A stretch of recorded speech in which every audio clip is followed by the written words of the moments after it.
everybody. I'm so glad to have y'all join me live. Of course, this will be recorded and put on our YouTube channel. Let me make sure that you're able to see me correctly. There we go. I see my mother, Etna Griffin, on there. Oh my goodness, that's exciting. By the way, she is the reason why I got into laser treatments at all. And I'm super excited to talk about this. So I might just go ahead and jump right in.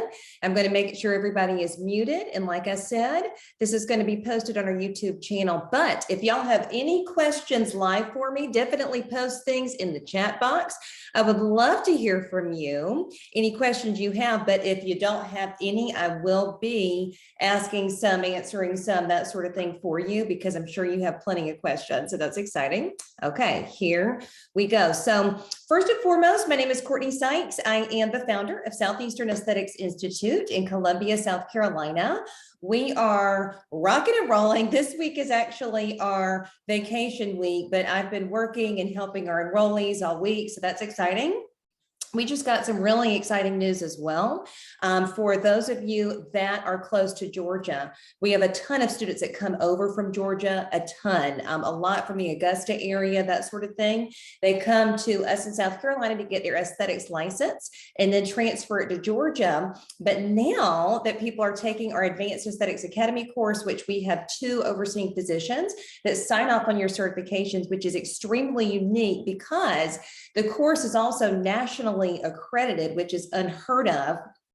And we've had that for quite a few years now, but now they have a laser practitioner license, an assistant laser practitioner license in Georgia. They also have an expert one as well, for those of you that are licensed for 3 years or have had experience for 3 years or more. So I'm super excited about that. I'm in the middle of getting all my CEU credentials renewed for the next year too. So not only am I renewing all that for South Carolina, but for Georgia as well. So we'll talk about that. But this exciting little Zoom this morning is all about our Advanced Aesthetics Academy. So if you have had the pleasure to attend our aesthetics licensure course, you know what all we include in that one, you guys. So our aesthetics licensure course includes not only the state curriculum, but of course, radio frequency skin tightening certification, microchanneling certification, eyelash extension certification, one of my favorites. We do oncology aesthetics, which is exciting. And we do that program through Becky Keene's amazing oncology spa solution curriculum, which is fabulous. And then what else am I missing? We also do brown lamination and lash lifting certification. So you get 6 certificates in all from our aesthetics licensure course. So that's exciting. But I wanted to show you a little bit of our website before we dive right in. I've had some coffee, so excuse me this morning while I deal with my little allergies. But as you scroll down, what I do want y'all to do, for those of you that are live or watching this on record later, please go and watch all of our videos. I put these together for you guys for a specific purpose. Not only do you get to hear from some of our graduates, but you get to kind of see a peek inside of our classrooms, which is huge. So this is just the homepage. Definitely scroll down. I've even got more of my videos on here for you. We've got more videos of the interior of different things going on in the school. Of course, you see tons of our gorgeous students and pictures of them. We do headshots that is completely free for all of our students, no matter what program you're in. You get at least 5 headshot sessions, which is huge. So this is really exciting. So definitely peruse around our website.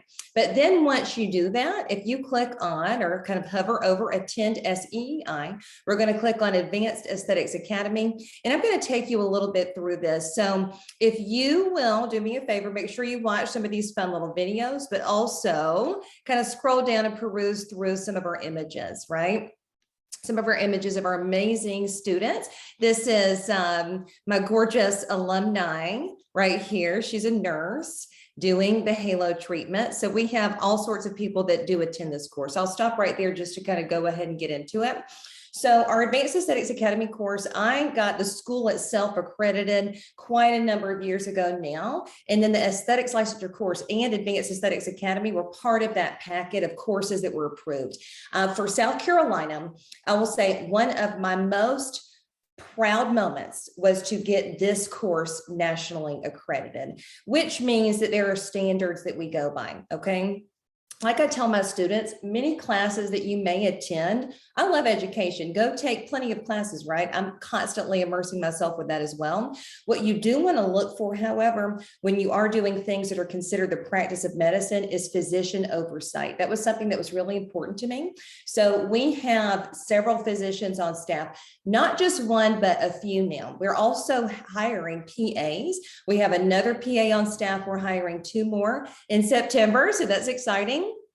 And we're actually expanding out our medical spa services to 9 p.m. most of the days of the week, just for our consumer demand. It's really incredible, but this is huge in aesthetics today. So it's just one of my most proudest moments to, again, get this course accredited for you guys, because we do have all of those specifics in mind, the physician oversight. And not only that, but the accreditation, meaning the academics and labs are very strictly looked at, and we definitely provide that to you. So again, if y'all want to type in any questions you may have in the chat box, definitely let me know. If not, just listen and I'll teach you all about it. So let's kind of look through here through the course curriculum. So right now, let's look at the days of the week that this program is offered. This is a 300 clock hour program, Monday through Wednesday, 8 to 4. We have a ton of people that really enjoy those hours. A lot of our students that do come to this course are in the middle of gaining their state license as an esthetician, or they are a licensed esthetician, or they're a RN, a registered nurse, or a nurse practitioner. We have all of those prerequisites that are required for you to attend. Now, the question that I get asked often is, can cosmetologists attend this program? What we do with that is I'm very selective on cosmetologists that come into the program, but here's how you are able to enter. Everybody does have to take a prerequisite to come into the class, meaning that you can either come back to our aesthetics licensure course and transfer in clock hours as a cosmetologist. That definitely is going to get you more work, okay? But of course, the cosmetology umbrella still is not just hair, it's hair, skin, nails, all of that. So I will allow that if you can test into my program. So what I do is I send you a lot of my recorded lectures. We actually prep you for our midterm exams, which we give to our students anyways. If you can pass my handwritten midterm exam, I will let you come to this program. Okay, so we do that for anybody that's an esthetician, a nurse, or a cosmetologist that has not come to our aesthetics licensure course at Southeastern Aesthetics Institute. So I'll say that one more time.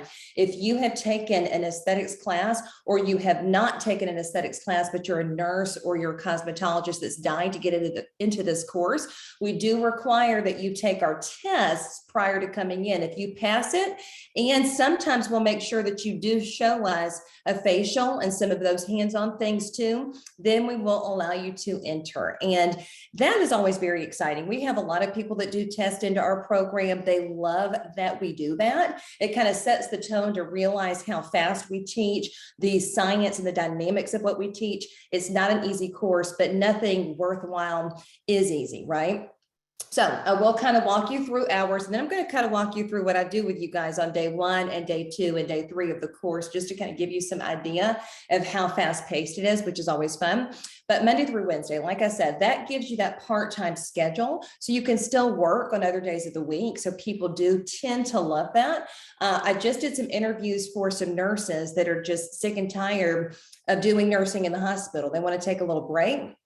They're able to use certain funding to come to the class. And so they're coming to the class. They're testing in, like I mentioned. They might work a little bit on Thursdays and Fridays still at the hospital, but they're excited to come to this course. So we, again, have a lot of fun with that. If you look here under course curriculum, we teach all of these items in a very specific way. So I'm going to read a few, and then I'm going to kind of dive into the way we teach it. These are part of the Skincare Beyond the Basics curriculum by Mark Lees, who is fabulous. If you kind of look him up, he's an amazing aesthetics practitioner. He's a doctor, if I'm not mistaken, and he's also written tons of books over the years. So this is not Milady's curriculum. This is more of an advanced curriculum, which is exciting. So not only do you learn advanced anatomy and physiology, which you kind of think sometimes with your prerequisites, maybe you heard it, in a certain way, we teach it a lot more in depth. So like I said, you've got your sterilization techniques, immune system, communicable diseases. You're going to know how to refer medical conditions. I think that's a big one that you need to remember, refer and not, diagnose, right? Chemistry and functional ingredients. I love chemistry. And then you can kind of see some of those other things, but here's how I start, you guys. So what's not listed here is what I teach you. So I teach at a lot of trade shows that I have for over the course of my career. And I love doing that. One of my favorite things that I teach is laser physics, okay? And I might even give y'all a little excerpt. Let's see if I can even pull this up right now of my laser physics presentation. This one is one that I do, and I don't test people on it, okay? I do not test people on it.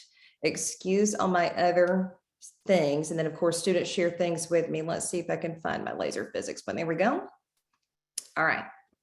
So I taught this class to a bunch of doctors, to a bunch of nurses, to a bunch of estheticians down in, I want to say it was Fort Lauderdale. It was either Fort Lauderdale or Miami. My husband could tell me because he went with me to the trade show, but this one was fun to teach. So I love teaching on the periodic table of elements. I think this is important to understand.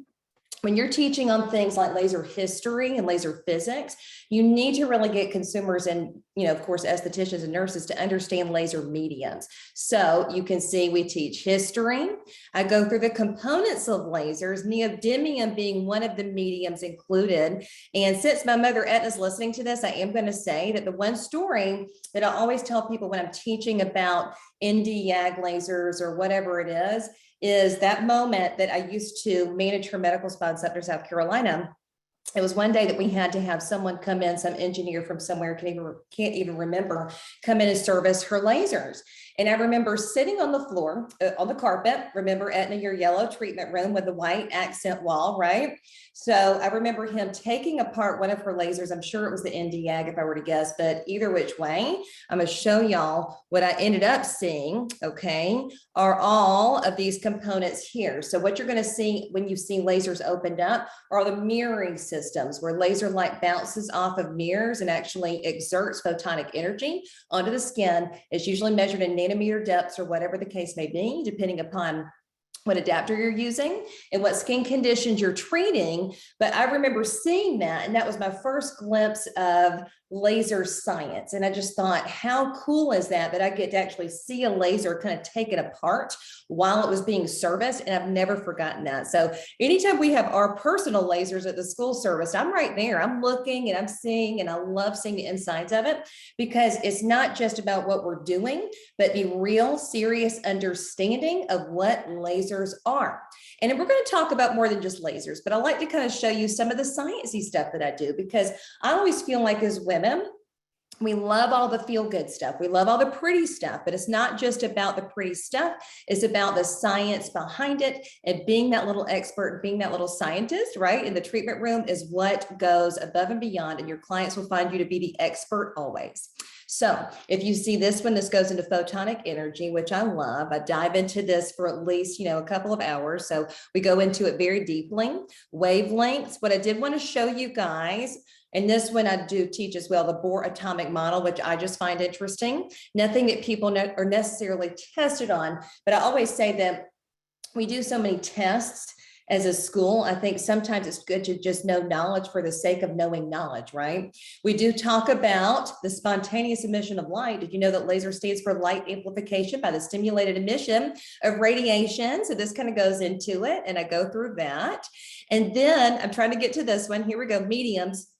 What people don't often understand, this is the one. And I'll just give you a mini lesson really quick. What people do not understand is that lasers are built in all different ways, okay? I had a moment a couple of years ago, I want to say it was 2017, I went up to New York City and went to this amazing building where the entire floor was full of lasers from all over the world. That was neat to see for me, because I just said, okay, you can definitely tell, because I tested them all. You can tell the ones that are cheaper, the ones that have cheaper, easier to find mediums inside of the machine, versus the very big heavy duty ones that really require the serious energy output from your outlets. You have to require the big neodymium, which is very, very rare. It's a rare earth element to get. So let's look at these. And of course, if you were to listen in on my history of this, you would see how far we've gone.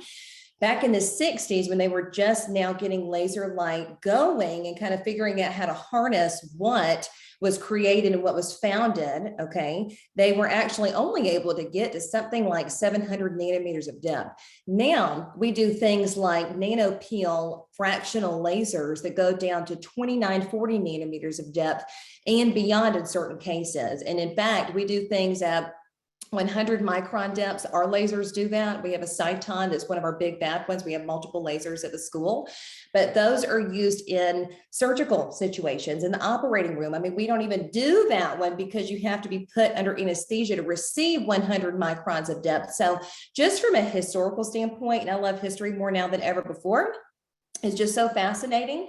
And you can really just kind of see and have an appreciation for how far laser technology and laser science has gone. But really quick, if you learn this from me, I will teach you about the optical resonator cavity, which is where the medium actually sits. And if you see here, the active medium is the part of the laser that actually absorbs and stores energy. So that's exciting. But then here's what you may not know, okay? You have a gas, liquid, or solid medium. Common gas mediums are argon, carbon dioxide. So if you've heard of CO2 lasers, those are gas mediums. Helium neon gas is another one. Liquid mediums such as organic liquid or dye, that's another one. And then of course you've got your crystal mediums, which are the big bad ones in my opinion that really do such a great job. So you've got things like crystals of yttrium, aluminum, garnet. So if you didn't know what YAG stands for, it's yttrium, the Y on the table of elements, aluminum, and then garnet, okay, that are doped with certain elements such as holmium, neodymium, and erbium electrons. So for example, one of our lasers is an erbium laser, okay? It's an erbium ablative laser. We do lots of laser resurfacing that way. And I think what you understand, there's a big difference there. It's really key to getting why certain lasers work better than others. Okay, so we have some IPL lasers for laser hair removal, but then we have the big bad other one over here that requires so much energy output, which of course I'll then teach you as well. That one does laser hair removal too. If you're comparing the two, and of course, once I teach you all the ins and outs of it, you'll see why this one's going to work better in less amounts of time versus this one where you're going to need more sessions, okay? Is just the difference in a $50,000 laser versus a $200,000 laser. So at any rate, that's kind of a little, excerpt to what I go through with the students. So we do go into a lot of electricity, a lot of science, a lot of table of elements stuff, but I think that once people understand that beauty and science kind of correlate, it just is more exciting. It's more exciting when you realize that beauty is science, science is beauty, and all that good stuff. So we'll go back to the website really quick, but I thought you would love that. Okay, so going back to the labs, I just talked to y'all a whole lot about the actual laser portion of it, which is huge. We do a ton of that, but another one is microneedling. So go ahead and write this down if you're taking notes, that when you are thinking about microneedling, everybody needs to understand there's a difference in nanoneedling, microchanneling, and microneedling. Okay, microneedling is anything that's 1 millimeter or thicker or deeper in the skin. So 1 millimeter, 1.5 millimeter, 2, and 2.5. 2.5 is about as deep as you can go. That is what's considered to be medical strength in nature. So you have to numb the skin. You're going to see blood spill. You're going to see all this kind of stuff, but that's really what gets down there to treat acne scars. So I will recommend a ton of protocols to my consumers. I'll even show you some of those protocols because I love a good behind the scenes moment. So let's see if I can show you. I'm also writing a textbook, so I'm sure you'll get to see some of that as I pull up some of this behind the scenes stuff for you. Let's see. There we go. Recommended treatments. Okay. These are some of our more generic plans for the aesthetics licensure course, okay? So I have a whole separate set that I think that I have in another spot, so I won't pull that up right now. But you see, we go in detail with what you do when, how many week intervals you do it, all of that. So micro channeling's on here a ton, but we even go through that with talking about the ingredients that you need to micro channel into the skin for various things, even for folks that have eczema and inflammatory skin disorders, shockingly, right? There's a lot of really big research that I have on that. And a lot of folks were always told that eczema and of course, rosacea, stuff like that, you can't do anything to the skin, but you can. You do it at 0.25 millimeters. But let's say we're talking about aging and hyperpigmentation or extreme HP, which stands for hyperpigmentation. We go pretty deep with that. So you'll see a lot of micro channeling, but if I were to flip that to micro needling and actually talk about the depths of penetration there, that is something where I say, okay, if you've got a lot of hyperpigmentation, we need to get to the 1. We need to potentially, if you have, let's say you have hyperpigmentation and scarring, you need to get to 2.5. You just have to. And if people would rather do laser resurfacing, we can do that instead of microneedling. But you understand what I'm saying. It depends on what you're treating regarding how superficial you go versus how medium depth you go versus how deep you go. Not everybody needs a 2.5. But not everybody with scarring is going to get results from a 0.25. You understand what I mean? So we talk about that with our consumers. And again, I think the biggest thing that we do teach our students with the advanced course is how to talk to their clients or how to talk to patients if you're in a medical setting, whatever the case may be, because you have to get that understanding had. Otherwise, consumers have no clue what they're getting done or why. The biggest thing that I get compliments on at Southeastern Aesthetics Institute is you've taught me the why. That is what I took away from your CEU class, your continuing ed class, your licensure program, whatever. And that's a huge compliment because I know that that's what is missing. And I think that is really huge that you all understand, even if you don't come to our school and you're an esthetician or someone working in the aesthetics field, know your consumers. I'm going to do a different education moment on that one. Know how to communicate to your clients, know how to show them the why. They will always come back to you because you were the expert. I'm telling you that. Another one is micropigmentation. And I will tell you, I don't know, I can't think of a place that I've got some pictures of this right now, but if you actually go back up here and watch these 2 videos, those will have some pictures of our student work. I'm going to tell you, it's amazing, but micropigmentation is huge. So we do the eyebrows, we do the eyeliner, we do the lip blushing. I mean, I can't get to a spot where we're not busy. We're busy in that room all the time. It's incredible. And I love it. So we have tons of amazing students that are so nervous about this one. It is crazy, but then they rock it in the treatment room. So what happens with this is I teach this every Tuesday. That's my Tuesday thing. I have lunch really quick in 5 seconds and go back down into training room 4 because we are busy all day. So what happens is every client is my client. That takes off the stress for the student to think, okay, I'm tattooing someone's face, but what if I mess it up? I don't let them think that. I say, okay, this is my client. You just get to follow what I'm doing. So what happens is I start the client, I map the client. The student then comes in and does pass 2 and 3 with me. And then I come back and do the final 4th pass and touch up. And then they're out the door. They come back for their 4-week touch up. And then after that, they're good to go for at least a year, generally speaking. So that really takes the fear out of it. I've found that that is the best way to teach micropigmentation in my personal opinion.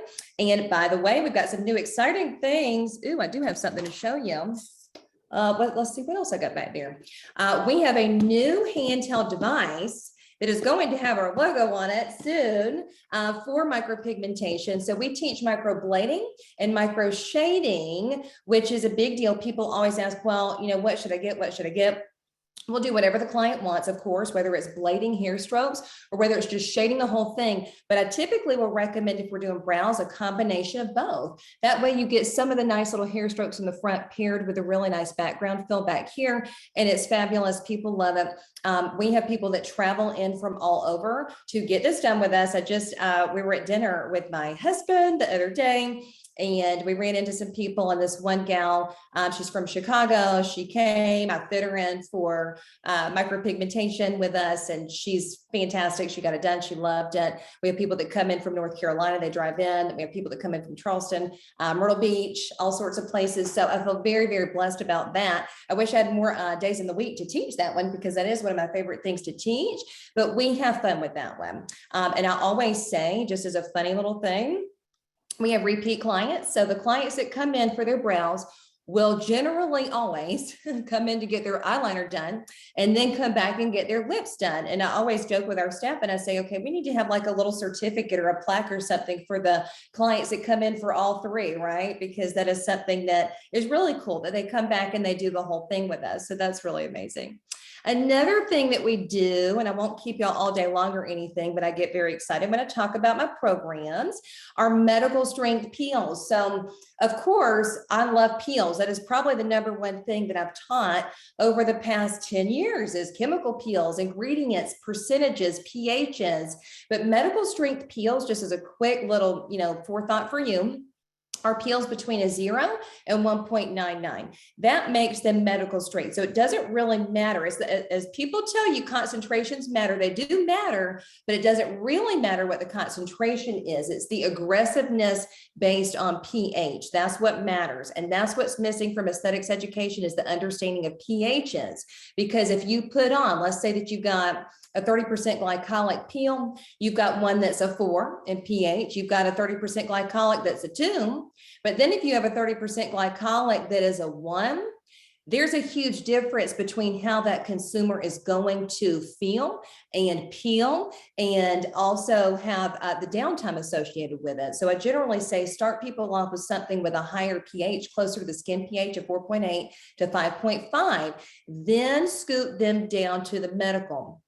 What I did tell my staff recently, I said, we've got to make sure that these students understand that they have to ask the client, have you had a chemical peel before? If the answer is no, they have no business being in our advanced hall getting a medical strength peel. They don't need to get that done. They need to get some of the more superficial and scoot down to medium strength and then scoot down to medical strength. And I'll show you a really quick excerpt from my book.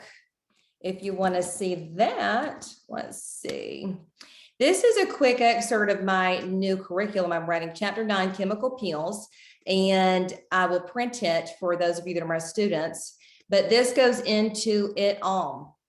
And again, this is just an excerpt, so just a couple pages long, but chemical peel layering, advanced protocols, the different types, benefits and examples. But the more big thing that I realized that, textbooks don't do is they don't categorize chemical peels. They teach you about what's in them.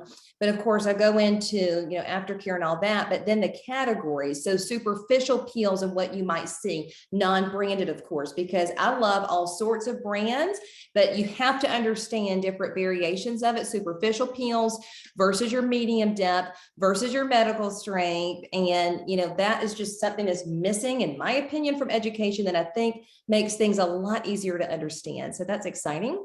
And then last but not least, dermaplaning, excuse me, there we go.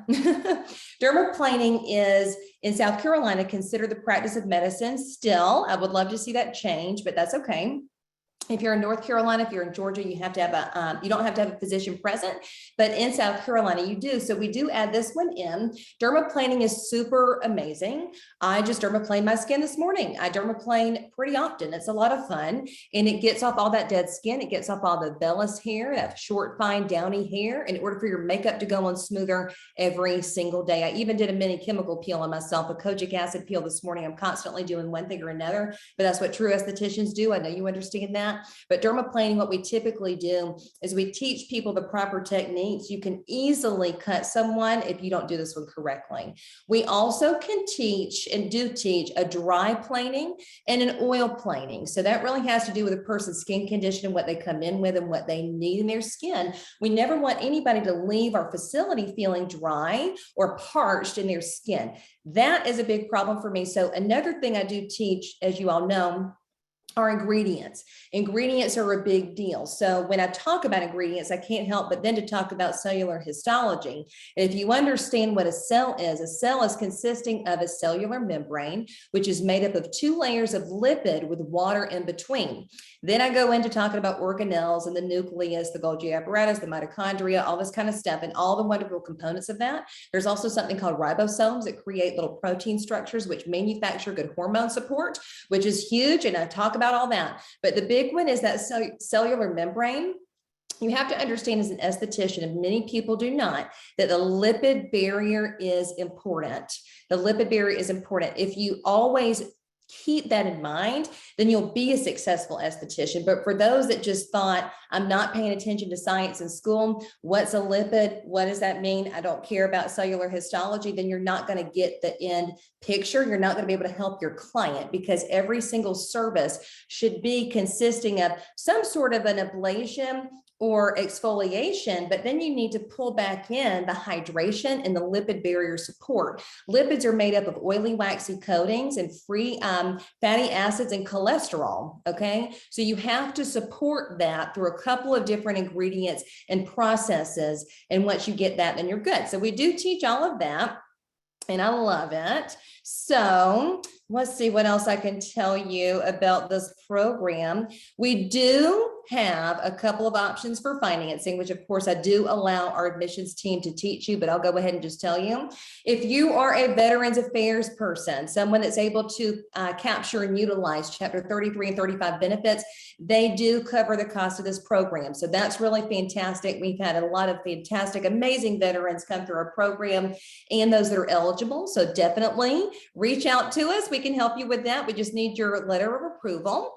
And then we also offer out to 18 months financing on this one, interest free, everybody, interest free. So that's exciting. If you want to click on this enrollment contract here, you can absolutely sign up this way. If you want to inquire, you just fill out this little thing here, and I personally will respond to you and make sure you're good to go. And then let's see what else. I would love, love, love to see you for our August class or our September class coming up. I want to say September is literally full or almost full. I would love it if you would join me in August. Definitely come on up, and you will absolutely love that. So in the meantime, if you have any more questions, please reach out to me at info@estheticsinstitute.com. I hope you enjoyed your mini little science laser physics lecture, and I hope to see you very soon at Southeastern Aesthetics Institute, whether as a student or a client. Come and hang out with us. Bye, guys.